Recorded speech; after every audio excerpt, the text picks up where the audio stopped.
Pumunta kami sa isang resort dito sa Maitum at balita ko, uso daw ang water tubing dito. Konnichiwa, Jana des. Welcome to another Ganap with me dito sa Sarangani. Today is August 30, 2024. Ika-4th day nga ng bakasyon namin dito sa Maitum. Sa mga bago pa lang nakakapanood sa mga vlogs ko, ako po ay dating OFW sa Japan for 6 years. At ngayon ay nag-i-stay na ako sa Pinas kasi ako'y newlywed at preggy din. Dito nga pala kami nag-i-stay sa Daginot Food Hub na pagmamayari ng tita ni Gerald na si Auntie Tess at ito ang kanyang panganay na anak na si Ate Goldie. Dahil nga sobrang init today, I mean everyday naman, bigla nga kaming nagkayayaan mag-swimming kasi dito sa Maitum, dito sa banda kanila, madadaming mga resort akong nakikita, dagat at saka pool at saka ilog din pala. At kung titingnan nyo nga sa mapa ng Pilipinas, itong Maitum Sarangani ay nasa dulo ng Pilipinas ng mapa at sa gilid ng dagat. Tuwang-tuwa nga ako sa thought na ang lapit lang ng dagat dito, dun kasi sa amin sa Candelaria, Quezon, babayahihin pa talaga para makakita ng mga magagandang dagat. Ang kasama lang pala namin ni King Kong today ay si Ate Goldie at saka yung isa pa niyang kaibigan na si Cyrus. Kalapit bahay nga lang nila kaya dinaanan na namin. Siguro mga 20 minutes yung biyahe bago makarating doon, pero na-enjoy ko naman kasi nga puro nature ang nakikita dito. Nung medyo malapit na nga kami sa mga resort ay nagbayad na kami ng environmental fee for 20 pesos yata or 10 pesos each. Parang medyo mas mura yata dito kasi nung last time na nagpunta kami sa Laia, Batangas, nasa 40 pesos each yata yung binayaran namin noon. Anyway, dito nga sa part na to ay madaming mga resort kasi nga ito ay ilog na tapos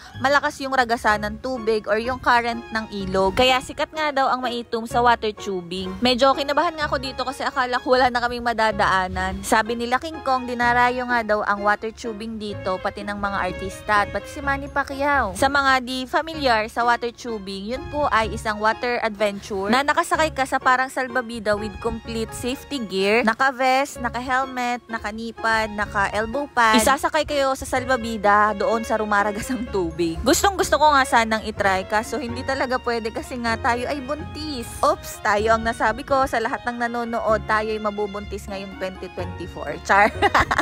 By the way, nandito pala kami sa Christoph's River Garden Harbor. Haba ng pangalan. Dito kasi may swimming pool at meron ding river. Di na nga kami kumuha ng cottage kasi mabilis lang talaga kami. Gusto lang talaga namin magtampisaw at ang entrance pala dito ay 50 pesos each lang. Tawang-tawa nga kami dito kasi pagtingin namin kay King Kong, kakulay niya yung resort, color yellow at saka blue.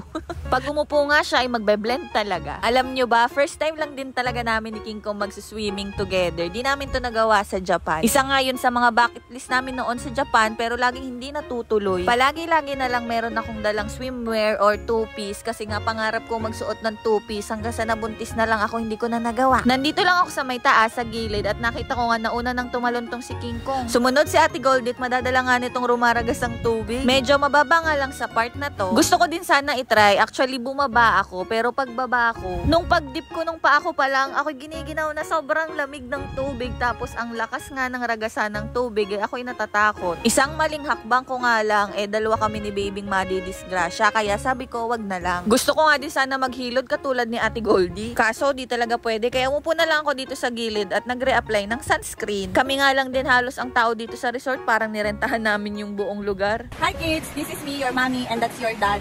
Today is August 30. Dito kami sa New La Union, dito sa Maitum. Nagsiswim kami. Andito ka pa lang sa aking tummy. 6 months ka pa lang dito. Nag-enjoy muna kami. Nag-document na nga din ako kasi for sure paglaki ni baby, mapapanood niya tong mga pinagagagawa namin ni daddy niya. Nakakatuwa yung henerasyon ngayon, no? Imagine, paglaki ng mga anak natin, mapapanood at makikita yung mga pictures, mga pinagagagawa natin noong mga bata tayo. Samantalang yung mga parents natin, bibihira nga tayo makakita ng pictures at videos nila nung bata sila. Meron din palang karaoke dito, di syempre hindi namin to papalampasin. May Red Horse pa sila. Nakita nyo ba dun sa in-upload kong vlog kahapon ay nagdikit nga ng sticker tattoo tong si King Kong, kaya ngayon tinatanggal ko naman. Kakaawa bahad-bahad na.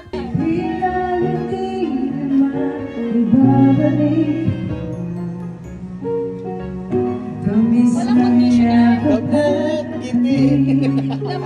Nung pupunta naman na kami sa pool, naglakad kami at nakakita kami ng brown na kalabaw. First time ko nga makakita ng color brown na kalabaw, kaya kinawayan ko talaga siya noon. Meron pala ditong ilang pool, hindi ko na nabilang, pero dito sa part na to, dito lang ako nag-swim. Ay, nagbabad lang pala. Ang totoo kasi niyan, kapag hinagis niyo ako sa dagat, mamamatay ako.